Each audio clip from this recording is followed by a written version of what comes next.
नमस्कार दोस्तों, PipariyaPeoples.com में आपका स्वागत है। और इस समय हम एक सनसनीखेज इंटरव्यू लेने जा रहे हैं। हम आपको ये बताने जा रहे हैं कि पिछले कुछ दिनों से शहर के जो व्यापारी हैं उनके पास एक फ़ोन आ रहा है कि मैं रज्जू पुरविया बोल रहा हूँ, और अगर 5 लाख रुपए अगर नहीं मिले या 2 लाख रुपए नहीं मिले या 10 लाख रुपए नहीं मिले तो अंजाम ठीक नहीं होगा। पिछले दिनों भी पिपरिया के सचिन इलेक्ट्रॉनिक्स पर इसी तरह की एक घटना हुई थी, और एक आदमी आया, उसने कहा कि रज्जू भाई से बात कर लें। और उसके बाद जब उन्होंने बात करी और जब वो बात नहीं कर पाए या कुछ नहीं हो पाया तो वहाँ पर थोड़ी देर बाद फायर हो गया था। तो हम आपको मिलवाना चाह रहे हैं, ये जो शख्स हमारे साथ खड़े हुए हैं रज्जू पुरविया हैं। रज्जू, क्या मामला है? लगातार जो है पिपरिया के जो व्यापारी हैं उनके उसमें एक आप लोग का भय बना हुआ है कि यार मैं अपनी तरफ से ऐसा कुछ नहीं किया। मैंने मेरे अगर जैसे कोई साथ वालों ने भी नहीं किया है। मैं चाहता था पुलिस प्रशासन और सब लोगों से, न्यूज़ वालों से भी, कि कोई भी चीज़ ऐसी हो रही तो उसकी बारीकी जांच करी जाए। अगर मैं कहीं संलिप्त हूँ मेरे ऊपर कार्रवाई होना चाहिए। क्या झूठे लोग मतलब मेरे नाम से फ़ायदा उठा रहे हैं, ये गलत हो रहा है। मैं बड़पानी जेल में हूँ वर्तमान में, वहाँ मेरी फ़ोन मुलाकात सब बंद है, मेरा अपने परिवार से संपर्क नहीं है। मैं ऐसी चीज़ें क्यों करूँगा?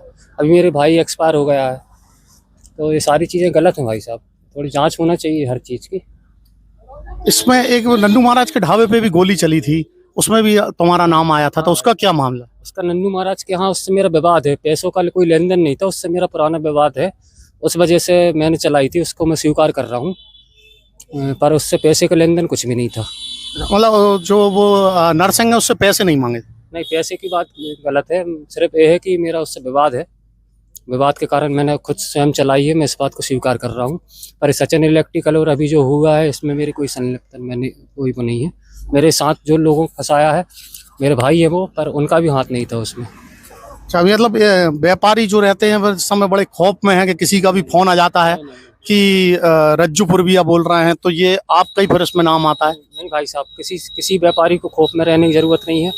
मैं किसी को भी ना फ़ोन लगवा रहा हूँ, ना मेरा कोई साथ वाला लगा रहा है। ये जो फ़ोन लगा रहे हैं ये फर्जी लोग हैं, इनकी जांच कराइए, इनके ऊपर कार्रवाई होना चाहिए। मैं अगर संलिप्त हूँ कहीं भी तो मेरे ऊपर भी होना चाहिए, पर मैं नहीं हूँ। सबसे मैं निवेदन कर रहा हूँ, किसी भी व्यक्ति के पास ना मैं फ़ोन लगा रहा हूँ ना मेरा वो कोई भाई लगा रहा है। ये सब झूठी बातें हैं। इसमें आप भी इस पे कर रही है कि ऐसा मेरी तरफ से कुछ भी नहीं है। बिल्कुल डरने की ज़रूरत नहीं है। कोई भी कॉल आता है तो आप तत्काल पुलिस को सूचना करिए, वो अपने हिसाब से कार्रवाई करेंगे। अभी आपका कहना था कि बड़वानी जेल में है, तो फिर अभी आप आए हैं बाहर? जी भाई साहब, मैं अभी कंडीशनल बेल पे आया हूँ उस समय के लिए। बाकी रेगुलर बेल के लिए प्रयास चल रहा है, आगे हो जाएगी। अभी पर मैं कंडीशनल बेल पे हूँ। मतलब अब जो आपके ऊपर जो आरोप लग रहे हैं, मतलब आपका कहना है कि ये कोई और आपका दुश्मन है या कोई और है जो इस तरह से आपको फंसाना चाह रहा है?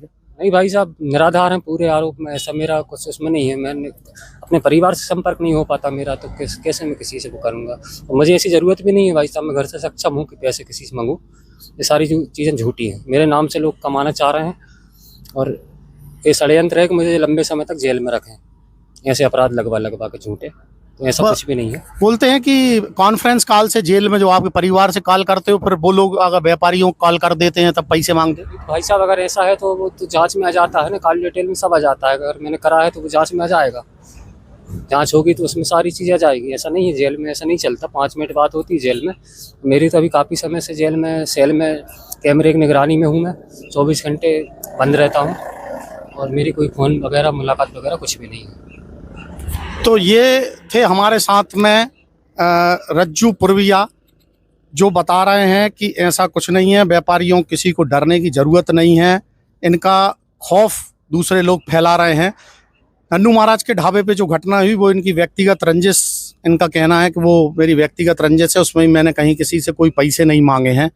ये पूरा का पूरा इंटरव्यू अगर आपको देखना है तो आपको हमारे यूट्यूब चैनल राजवर्धन बलदुआ पे जाना पड़ेगा। ये पूरा इंटरव्यू आप देखिए राजवर्धन बलदुआ पर जाकर के। यूट्यूब को आप सब्सक्राइब करिए, लाइक करिए, शेयर करिए। PipariyaPeoples.com के लिए राजवर्धन बलदुआ की यह रिपोर्ट।